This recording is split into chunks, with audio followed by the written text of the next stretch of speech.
الأنبياء والمرسلين سيدنا ونبينا محمد صلى الله عليه وسلم وعلى آله وأصحابه ومن استنى بسنته ومن تمسك بدينه ومن تبعهم بإحسان إلى يوم الدين وبعد والسلام عليكم ورحمة الله.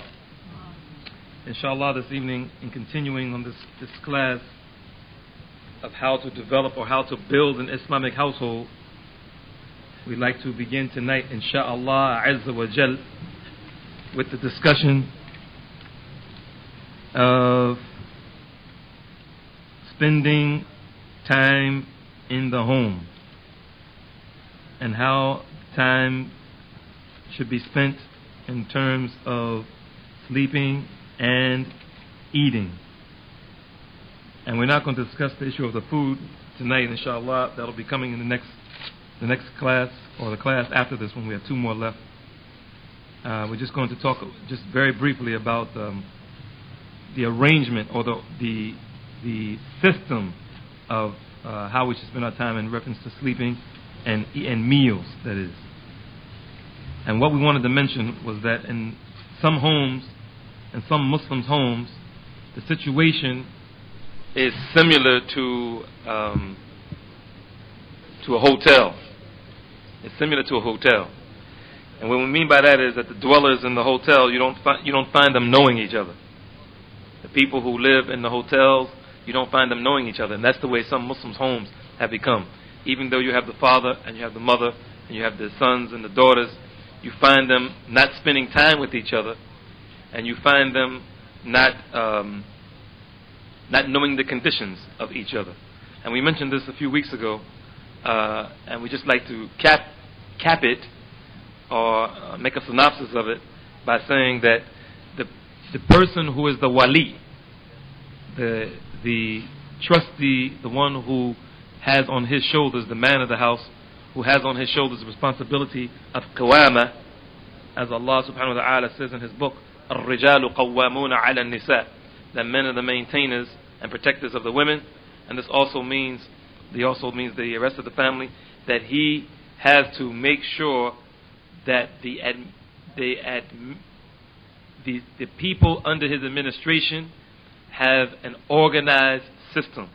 What we mean by that is, and we mentioned that we're going to talk about the food later, inshallah, is that especially for the children, that the times of sleeping and the times of eating should be synchronized, and they should be organized, and they should be in a timely manner. Because on many occasions today, unfortunately, we find the children going to sleep whenever they want, and we find them eating whenever they want. We find them going back and forth to the refrigerators or the cabinets or the cupboards or the closets, the food closets, taking food anytime they want. When they're eating, they're putting food on top of food in their mouths. And we find them going to sleep, not being able to wake up in the morning because they go to sleep 10:30, 11:30, 12. You find some children, unfortunately, we call some Muslims homes, or we visit Muslims. We stay in Muslims' homes on weekdays when they're school, and you find Muslim children, 5, 6, 7, 8, 9 years old, up at 11 o'clock at night. And this is something that we should be very, very careful of, because it destroys and disintegrates the attempts to make that family or that household an Islamic household. And that's all we wanted to say about that, inshallah. And the people who are in the household can discuss that among themselves. The next thing we wanted to mention, which will take a little bit more time, is the position of the woman in the house. That is, meaning, what is the foundation, the ideal situation, and the foundation and the basis of her situation in the house. And it can be summed up in one ayah of the Qur'an, where Allah subhanahu wa ta'ala says, وَقَرْنَ فِي بُيُوتِكُنَّ, and stay in your homes. This ayah in Surah Al-Ahzab is the foundation for the position of the woman's status in her home. This ayah. that the ideal situation based on this ayah is that she stays in the house as much as she can. That she stays in the house as much as she can. And this is from Islam, of course, from this ayah in the Qur'an, and also from other verses and other hadith, I should say, from the Prophet sallallahu alaihi wasallam. Based on this, and we seek Allah's refuge from a shaitan, from among the jinn and the men. أعوذ بالله من الشيطان الرجيم من الإنس والجن. Based on this, it is not the ideal situation that a woman works. If it is at all possible, the men who are listening to my voice, whether sitting in this masjid or any other person that is a man responsible for his family that hears these tapes, I am imploring you, I am begging you in the name of Allah, I am asking Allah subhanahu wa ta'ala to make it easy on you to not let your wives work. To keep your wives at home and to struggle with all that you can to earn enough to make it as comfortable as you can to let them be in the place where Allah commands them to be, which is in the house. And that they never go out except for their needs, Islamic or otherwise. Only for Islamic needs and other needs, for the household, for herself, etc. Other than that, you should try with all that you have to make sure that she doesn't go out. And this may sound oppressive, this may sound tyrannical, this may sound anti-woman, but Allah, sadaqallah, Allah subhanahu wa ta'ala speaks the truth when He says, وَقَرْنَ فِي بُيُوتِكُنَّ, and telling the women, stay in your homes. And this address is not to the men. This address is to the women. Stay in your homes. We find some proof for the one of the reasons why the women should stay in the homes. If we check Surah Al-Qasas, and Surah Al-Qasas is chapter 28, and I'm trying to remember the ayah, inshallah. If you just be patient, inshallah, we'll see if we can find this ayah.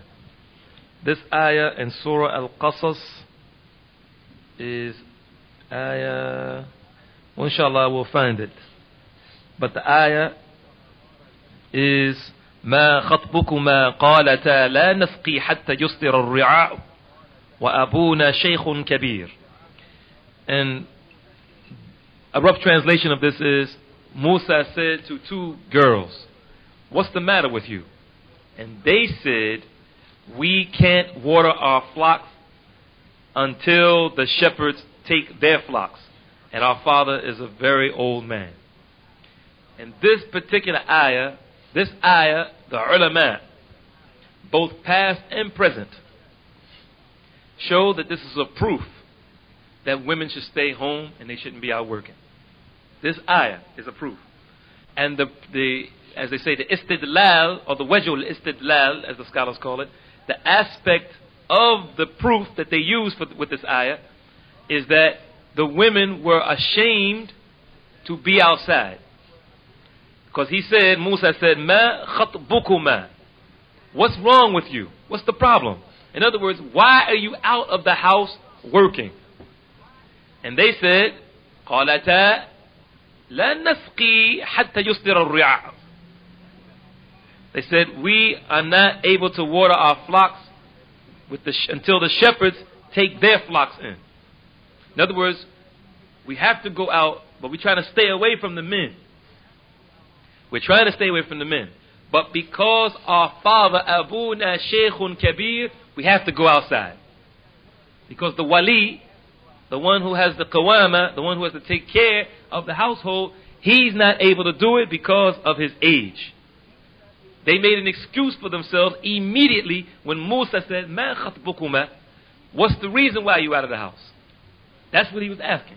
And you can go check any of the tafsirs of Qur'an based on authentic narrations or those classically sound narrations or classically sound tafsirs of Qur'an, and they'll tell you the same thing, that because of the age of him, he wasn't able to go out, and this is the reason why the women were making an excuse for themselves to Musa on why we were out of the house, and that they really wished that they could be free from working outside of the house. And then as the verse goes on, Allah subhanahu wa ta'ala says, قالت إحداهما يا أبت استأجرت وإن خير من استأجرت القوي الأمين or قوي الأمين. And one of them said, "O my father, hire him, for surely the best of men for hire is the strong and trustworthy." In other words, get us out of the position of working and put this man in the position of working so we can go back to our natural position, which is to be in the house. That's the asl. That's the foundation of the duties of a Muslim woman who's conscious that she should stay in the house.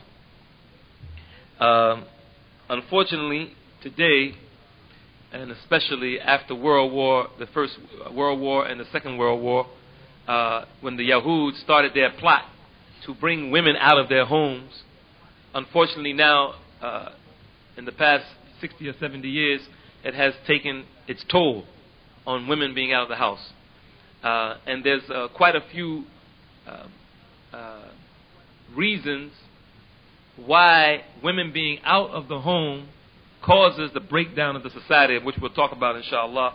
We only have 9 more minutes, and then the adhan has to be called inshallah. But I took a calculator today before I came here, and I figured out how many hours of quality time a woman would spend away from her children if she worked 40 hours a week for a 5-year period. And I didn't deduct vacation time, and I didn't deduct the average sick time, and I didn't deduct annual time, holiday time. I just gave it a straight 5-year run, 40 hours a week for 5 years. It comes out to 9,400 hours. 9,400 hours away from your 5-year-old or your 10-year-old from the age of 5 to 10. By you being out of the house, sisters, by you being out of the house for 5 years, working 40 hours a week minimum, you spend 9,400 hours of tender love and care and Islamic guidance that could have been given to that child. Almost 10,000 hours. Do you know how much Qur'an your child could have learned? How many dua your child could have learned? How much love your child could have gotten? How much guidance your children could have gotten from those almost 9,500 hours or 9,400 hours? It's a lot of time. And then let's look at the women who work 10 years. We just double that now. You're talking about what? 19,080 hours. Or 18,000. 19,800 hours. 18,800 hours. 18,800 hours, 800 quality hours away from your child. That's a lot of time. And if that's the case, let's go back to the 5 years. That 9,400 hours, who is with your child? You're not with the child. Who is with your child for those 9,400 hours? And it doesn't make a difference who's with your child. Even if your child was with a hafiz of Qur'an, alhamdulillah, that would be good. But there's something inside of you that Allah subhanahu wa ta'ala placed inside of you that child needs, regardless of who. If that child was around the grand sheikh, the grand mufti of the entire Muslim world, there's something that child needs that you and only you as a woman and the mother has, that nobody else can give it, even another woman, even your mother. There's something that Allah put inside of you that child coming out of your womb needs. And one of the small aspects of it is when we talk about hidayah, we talk about guidance on how Allah subhanahu wa ta'ala guides people. And we know that the scholars of Islam have, for lack of better words, have broken down guidance into two aspects. One of them is the al-hidayah lit-tawfiq, and the other one is al-hidayah lit-tibyan. The first is the guidance which makes you successful in this life and the next. And that's the one we ask Allah for in Surah Al-Fatiha. Ihdina as-sirat al-mustaqim. We ask Allah to give us the guidance of tawfiq, the guidance of at-tawfiq, which helps us in this life to be happy and be guided in this life and guide us in the next. The guidance lit-tibyan is only guidance for this life. In other words, the guidance that directs you to the supermarket so you'll know how to buy food, or to guide you through the forests, or through the deserts, or through the rivers and the oceans and the seas.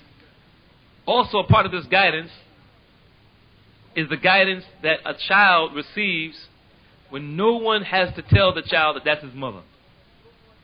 When the child comes out of his mother's womb and she holds the child, she puts the head near her breast. The child goes directly to her breast and knows exactly what to do.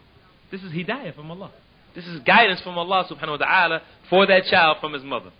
There's a lot of information on the mother and child relationship, which we don't have time to go into, and we're not prepared to even present it.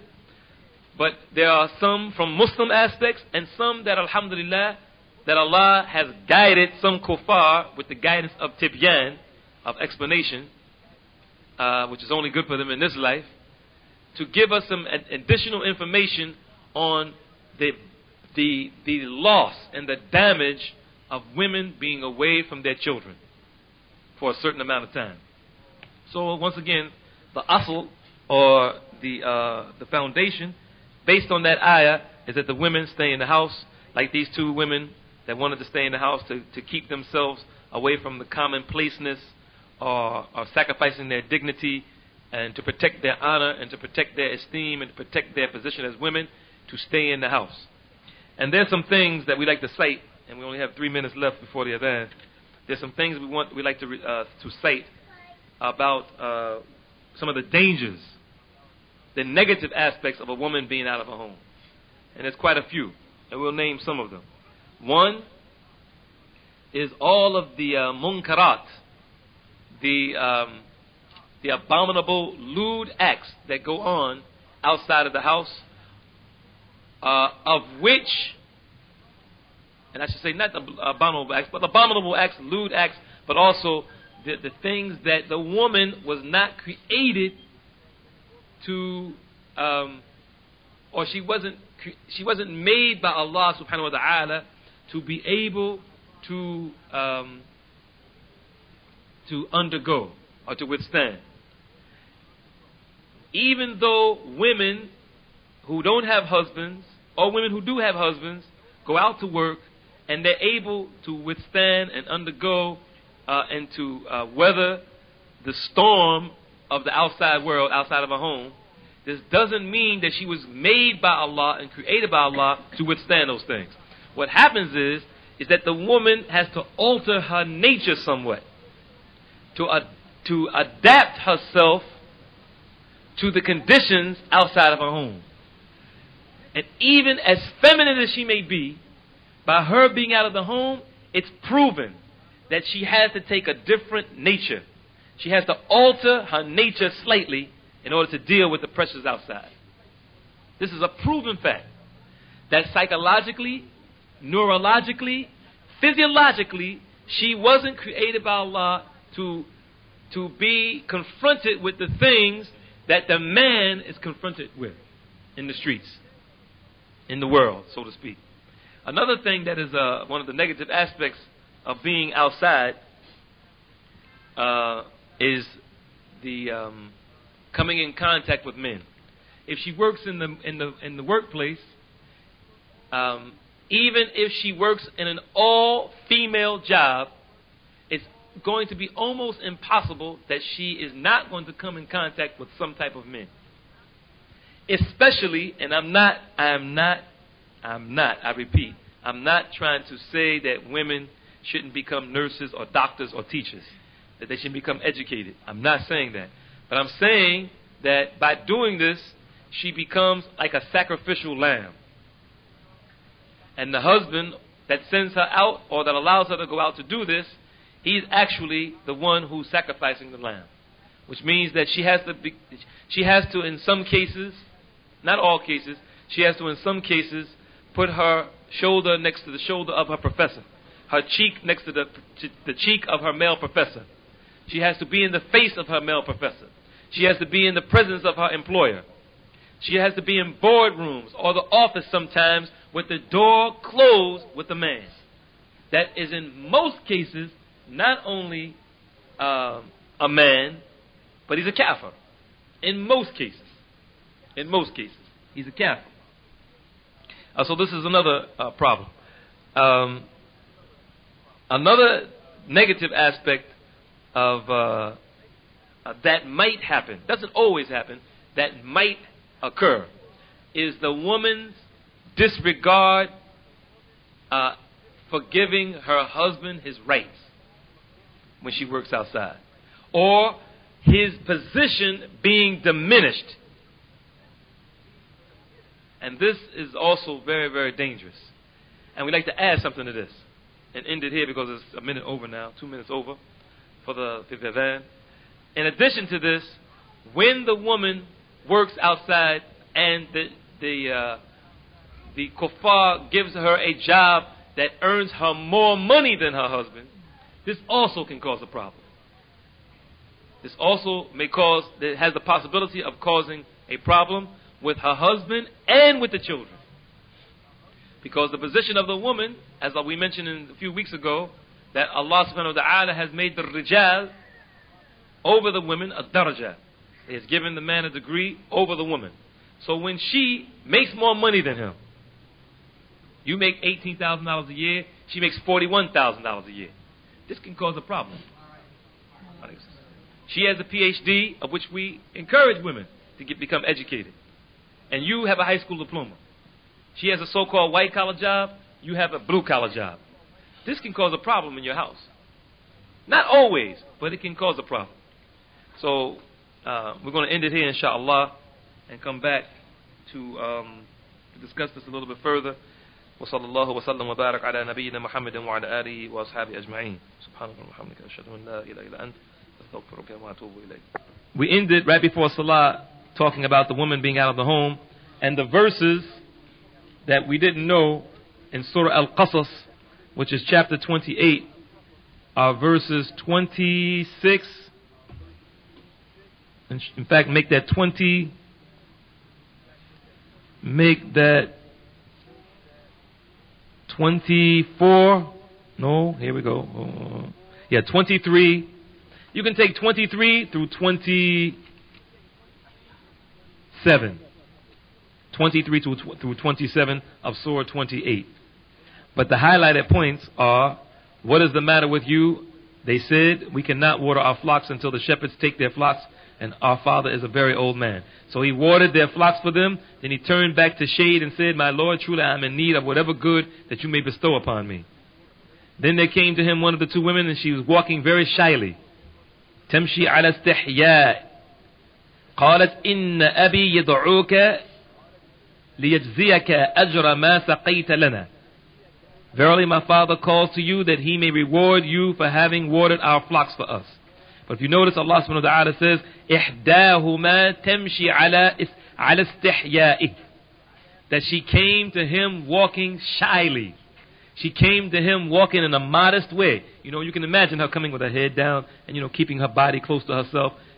Like maybe speaking in a soft voice. She didn't go up to Musa and say, excuse me, akhi, my father said he wants to come and give you some cash for what you just did for us.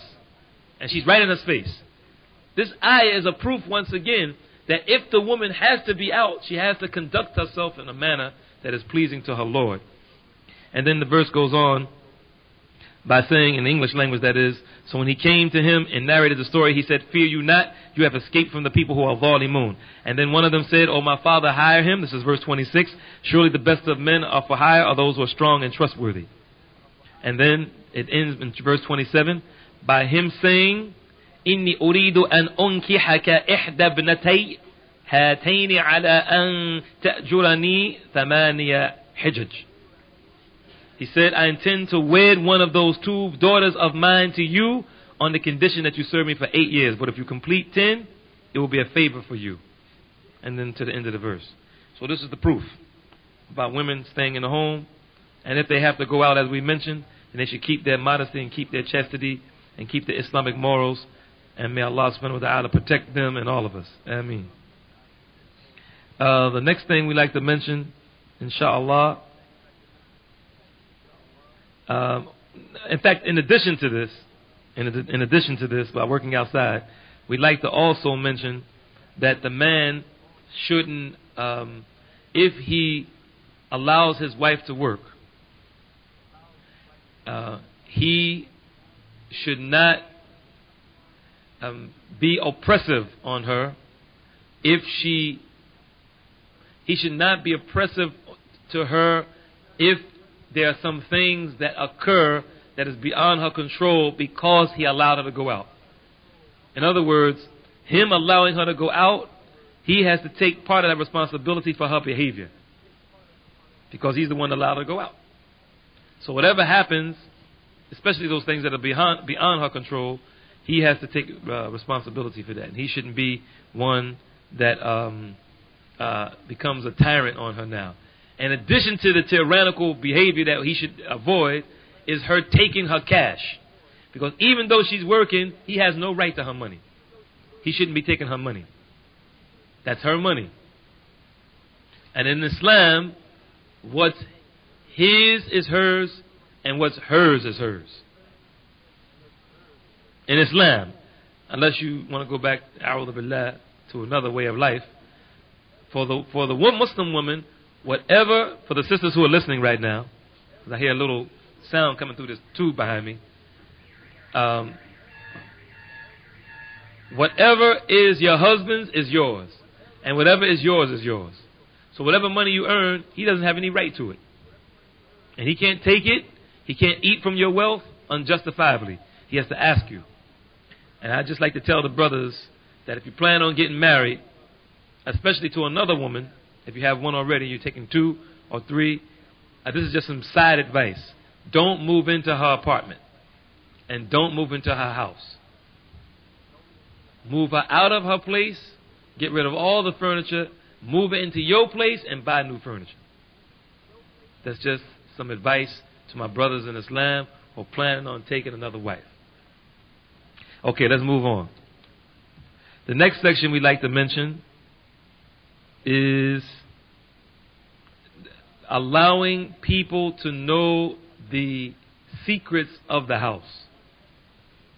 And we mentioned one aspect of this before, but now we want to go to another angle of this. The Prophet ﷺ said in a hadith collected by Imam Muslim, إن من شر الناس عند الله منزلة يوم القيامة الرجل يفضي إلى امرأته وتفضي إليه ثم ينشر سرها. And a rough translation of this is, surely the most evil and despicable of all people in position, in status, on Yawm al-Qiyamah are the men who have sexual intercourse with their wives, or anything less than that men do with their wives, and a woman who has sexual intercourse with her husband, or anything less than that, and then he exposes or broadcasts or transmit or conveys or reveals her secrets. And wallahi al-azim, brothers and sisters, I swear by Allah, I have been in the presence of brothers who do this. It was very difficult for me to tell them not to do it, and in one other occasion to tell them to not do it, and another occasion to show them how reprehensible this was. I've had brothers sit in my presence. We were riding in a car one time, and a brother go into detail of what he and his wife does. In detail. And this is a reprehensible act, as the Prophet ﷺ said, إِنَّ مِنْ شَرِّ النَّاسِ عند الله منزلة يوم القيامة الرجل يفضي إلى امرأته. That the worst, most evil, most despicable, most abominable, most corrupted people in status on the day of resurrection is a man who does this and a woman who does this. Then they share, or they expose, he exposes her secrets, the things that happens.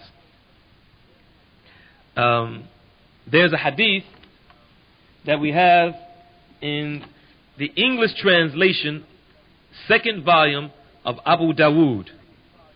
And I'm just going to read the English. It's the second volume of the Sunan of Abi Dawud in Kitabul Nikah. Kitabul Nikah. It's the next to the last hadith. No, it is the last hadith. And for sake of time, I'll read just the English. It says, Abu Nadra radiallahu anhu reported, an old man from Tufawa said to me, I was a guest of Abu Hurairah radiallahu anhu at Al-Madinah. I didn't find any one of the companions of the Prophet sallallahu alaihi wasallam more devoted to worship and hospitable than Abu Hurairah. One day, I was with him when he was sitting on his bed. And this hadith is hadith number 2169, volume 2, chapter 716, page 583 of the Sunan of Abi Dawud, under the section of disapproval of spreading the secrets of intercourse to others. One day I was with him when he was sitting on his bed. He had a purse which contained pebbles or kernels. A black slave girl of his was sitting beneath, counting them while he was glorifying Allah. When the pebbles or the kernels in the purse were finished, she gathered them and put them again in the purse and gave it to him. He said, should I not tell you about me and about the Messenger of Allah sallallahu alaihi wasallam? I said, yes. He said, once I was laid up with fever in the masjid, and the Messenger of Allah sallallahu alaihi wasallam came and entered the masjid and said, who saw the youth of Ad-Daws? He said this 3 times. Who saw the youth of Ad-Daws? Who saw the youth of Ad-Daws? A man said, Messenger of Allah, there he is, laid up with fever in the side of a masjid, in the side of the masjid. He moved, walking forward till he reached me. He placed his hand on me. He had a kind talk with me, and I rose. And then he began to walk till he reached the place where he used to offer his prayer. He paid his attention to them, meaning the people. And there were 2 rows of men, and 1 row of women, and 2 rows of women, and 1 row of men. Because the narrator was doubtful on which one it was. He then said, if shaitan makes me forget of anything during the salah, men should glorify Allah and women should clap their hands. The Messenger of Allah sallallahu alaihi wasallam then prayed, and he didn't forget anything during the salah. He said, be seated in your places, be seated in your places. And the narrator, who was Musa, added the word here, meaning the word here. Be seated in your places here, be seated in your places here. He then praised Allah sallallahu alaihi wasallam and exalted Allah subhanahu wa ta'ala and said, now to our subject, to our topic.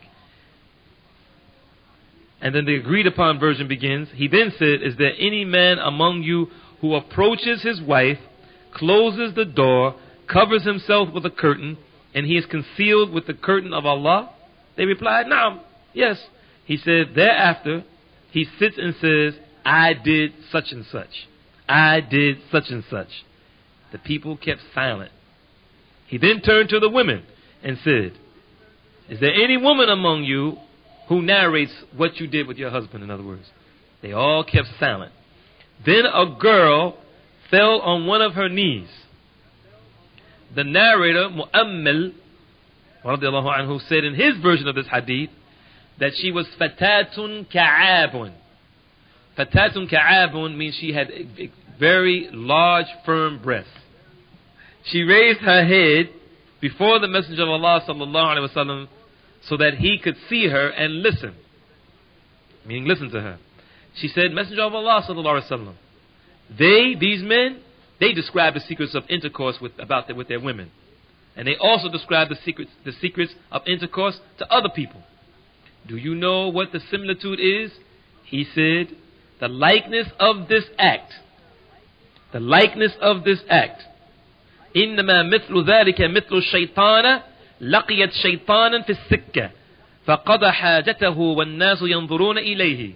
The likeness of this act is the likeness of a female shaitan who meets the male shaitan in the middle of the road. He fulfills his desire with her while the people are looking at him. Beware. The perfume of men is that whose smell becomes visible and its color does not appear. Beware. The perfume of women is that whose color becomes visible and its smell does not manifest itself. This hadith, as we just mentioned where it is in Abu Dawud, originally was a weak hadith. This hadith originally was not an authentic hadith because of something in hadith science called jahala. Jahala is something that the scholars of Islam, the scholars of hadith, term as unknownness. In other words, in the science of hadith, we have some situations where there are people in the chain of the hadith that are unknown. None of the people of the science of al-rijal, the science of the men in the chains, know who the person was. And that's the case of this particular narration. The chain of this particular hadith is da'if because of jahala. Because of jahala, that someone is unknown.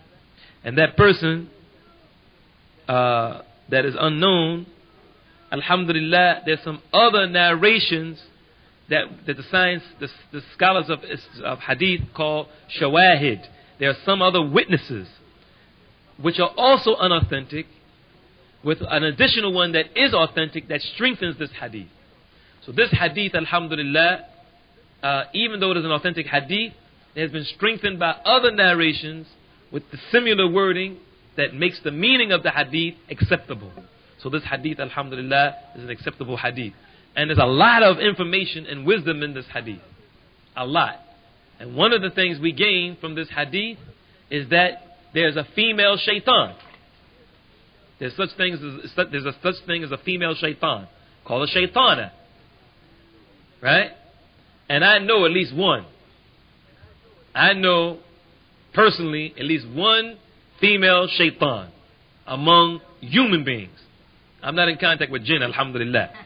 Alhamdulillah, I don't be hanging out with jinns. But I do know at least one female shaitana. At least one. I used to know two, but the other one, she left, alhamdulillah. Right from Brooklyn, New York. The other one lives in New Jersey. And there's no doubt in my mind that she is a shaitana. No doubt in my mind. This hadith is a proof that there's such thing as a female shaitan. This hadith is also a proof that shaitans have sex.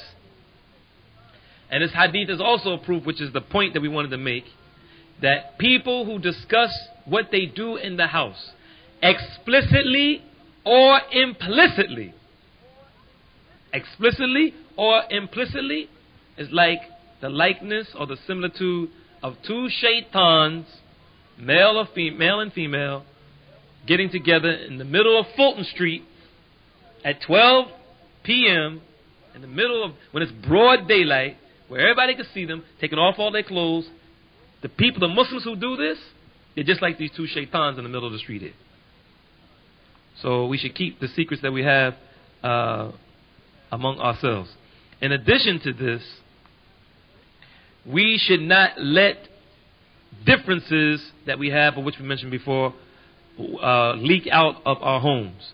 And if we have some pressing situation where we have some ikhtilafat, some differences with our families, or khilafat, some disputes or some discord in the family, unless we are going to seek, as Allah subhanahu wa ta'ala says, فَبْعَثُوا حَكَمًا مِنْ أَهْلِهِ وَحَكَمًا مِنْ أَهْلِهَا إِنْ يُرِيدَ إِصْلَاحًا يُوَفِّقِ اللَّهُ بَيْنَهُمَا. That unless you're going to you're having a problem with your wife and you're going to seek an arbitrator from your side and an arbitrator from her side, so that you can have some islah, some type of reconciliation and rectification in your marriage, you shouldn't go to people and let them know what's going on. One of the biggest problems that Muslims have in their homes is revealing their secrets that they have in discord. Believe it or not, brothers and sisters, there's always a Muslim who is a fasiq, or a female fasiqah, who is waiting for you to call them up and say, you know, my husband did this to me last night and I'm just tired of it.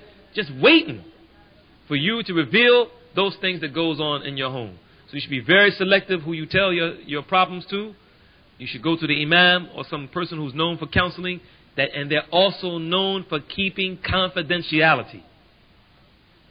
That they begin their counseling sessions fearing Allah and asking Allah to protect them and their tongues from revealing anything that goes on between a man and his wife. And I know how dangerous this can be because I've been counseling people for at least 12 or 13 years. As the head of the Department of Justice, former head of the Department of Justice at the Islamic Center in East Orange, and also as an imam, and just people, for some strange reason, they just come to me for counseling all the time. And I have literally dozens of stories that if I were to leak them, we would have all my children, as the world turns, the young and the restless, and I don't know what kind of other stories they have, soap operas they have on television, but I have all kinds of stories in my file cabinet in my head, in my mental file cabinet, because I don't keep anything on paper. You would be shocked on some of the things that Muslims do, and we pray right next to them every day. So this is something that you should be very careful when you go to seek advice, not revealing things, inshallah. In addition to that, any type of special, peculiar characteristics in your home that your husband has, sisters, or your wife has. What we mean by characteristics, some special, for lack of better words, some peculiar events that are going on in the house. When we mean by peculiar, it doesn't necessarily mean that it's negative. It could be something positive. For instance, your husband has a lot of weapons in his house. I know brothers who have AK-47s, AR-15s, Tech 9s, Mac 10s, Magnums, 357 Magnums, 40 calibers, 45 calibers, nice Mossberg shotguns in their homes.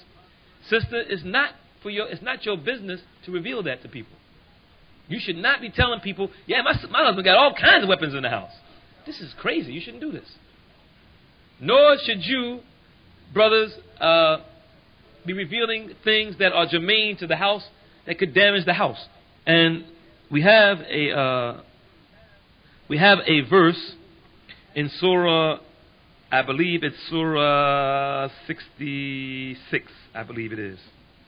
In Surah 66, Surah Al-Tahrim, where Allah subhanahu wa ta'ala says in Ayah 10, ضرب الله مثل الذين كفروا امرأة نوح وامرأة لوط كانتا تحت عبدين من عبادنا الصالحين فخانتاهما فلم يغنيا عنهما من الله شيئا وقيل ادخلا النار مع الداخلين. Allah set forth an example for those who disbelieve, the wife of Noah and the wife of Lot. They were under two of our righteous slaves, but they both betrayed their husbands. So they, Noah and Lot, benefited them, their respective wives, not. They, Noah and Lot, even though they were prophets of Allah, they didn't give their women any benefits whatsoever. And it's interesting, I remember approximately 12 years ago, I was still living in Brooklyn. Yeah, about 12 or 13 years ago, I remember we were going over some of these verses when we used to have tafsir classes here at State Street Masjid. And we were going over some of these verses. And one of the very intricate, delicate, subtle aspects of the style of the Qur'an is that Allah Azza wa Jal He hasn't revealed the Qur'an fil abath. He hasn't revealed the Qur'an haphazardly and just took words, just threw them in the Qur'an, and they don't have any significant meaning. Every single word in every single verse has a meaning, and Allah could have used other words, but He, in His infinite, unlimited, infinite wisdom, He used certain words in certain verses for a reason. If you look at this verse, It says, ضرب الله مثل للذين كفروا امرأة نوح وامرأة لوط. Allah sets forth an example for those who disbelieve, and they translate it as the Imra'a Nuhin wa Imra'atan Lut, the wife of Noah and the wife of Lot. But the word is Imra'a, and there's no problem of using the word Imra'a, Imra'atun, for your wife. But if you check through the Qur'an, if my memory serves me correctly, this has been like 12, 13 years, I remember reading this.